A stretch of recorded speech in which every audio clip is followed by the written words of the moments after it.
দেশের পরিচিত মুখ টিকটকার প্রিন্স মামুন ওরফে আব্দুল্লাহ আল মামুনকে ফের গ্রেফতার করেছে পুলিশ।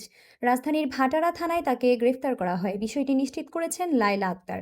লায়লা জানিয়েছেন, মামুন গ্রেফতার হয়েছে এটা সত্য, ভাটারা থানায়। তবে কোন মামলায় তাকে গ্রেফতার করা হয়েছে আমি নিশ্চিত নই। ওর বিরুদ্ধে অনেক মামলাই চলছে। এর আগে গত বছর জুন মাসে রাজধানীর ক্যান্টনমেন্ট থানায় লায়লা আক্তার ফারহাদের দায়ের করা ধর্ষণের মামলায় তাকে গ্রেফতার করা হয়। তারপর প্রিন্স মামুনের বিরুদ্ধে লায়লা আক্তারের মামলা খারিজ করে দিয়েছিলেন ট্রাইব্যুনাল। মামুনের বিরুদ্ধে সাইবার নিরাপত্তা আইনে অনলাইনে মিথ্যা, বিভ্রান্তিকর ও মানহানিকর তথ্য প্রচারের অভিযোগ করেছিলেন লায়লা। গত ১৩ই জুলাই ঢাকার সাইবার ট্রাইব্যুনালের বিচারক নূরে আলমের আদালতে এই আদেশ ঘোষণা করা হয়।